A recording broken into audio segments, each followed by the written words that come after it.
Thomas Hale stood in the glow of an elegant bakery window, his navy suit slightly creased after a long day in meetings. His little girl, Sophie, clutched his hand tightly, her brown curls bouncing as she pointed at the display. "Daddy, the pink cupcakes. Can we get those ones?" she asked, eyes shining. Thomas smiled, but behind it sat a quiet ache. Tomorrow was Sophie's 5th birthday. The question she'd been asking for weeks echoed in his mind. Will Mommy come this time? Her mother, Rachel, had left months ago. The glamorous life of a CEO's wife wasn't what she wanted. The spotlight, the events, the constant attention, she'd walked away from all of it. Including Sophie. He'd done his best to fill that emptiness, but some things a father couldn't replace. A soft voice broke through his thoughts. "Those are my favorite too," said a woman from behind the counter. She had gentle eyes, golden hair tied back neatly, and wore a cream dress that matched the pastel tone of the shop. Sophie beamed at her instantly. "Hi, I'm Sophie. Tomorrow I'm turning 5. "That's a wonderful age," the woman said with a kind smile. "I'm Emma." Thomas ordered 2 dozen pink cupcakes, and as Emma carefully packed them, Sophie asked suddenly, "Are you a mommy?" Emma's expression softened, and a shadow flickered across her face. "No, sweetheart, not yet." Thomas's heart twisted.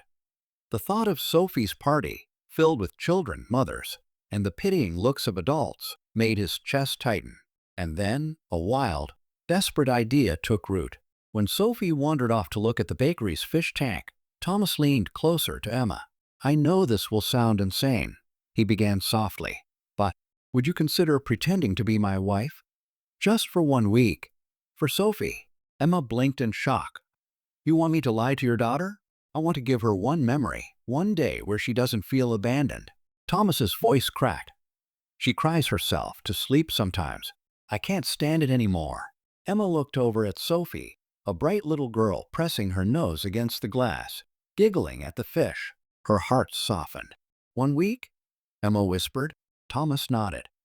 "Just 1. You can stay in the guest house. No expectations, just kindness." After a long pause, she sighed. "I'm a kindergarten teacher. I know how much love can heal a child." "All right, 1 week, but we do this properly with boundaries." Thomas smiled in relief. "Deal." The next morning, Emma arrived in a soft yellow dress, holding a gift wrapped in pink paper. "Happy birthday, Sophie," she said cheerfully. Sophie threw her arms around her legs, laughing with joy, a sound Thomas hadn't heard in months. The party was beautiful. Emma played with the kids, helped with cake, and treated Sophie like her own. The guests whispered approvingly, assuming she was the new woman in Thomas's life. But over the next few days, something changed. Emma wasn't acting anymore.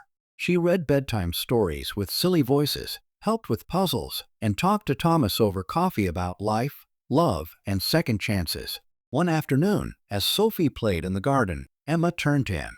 "She's getting attached. You'll have to tell her the truth soon." Thomas nodded. "I know. I just don't want to lose what we found." Emma smiled sadly. "Then don't lie. Tell her I'm someone who cares about her."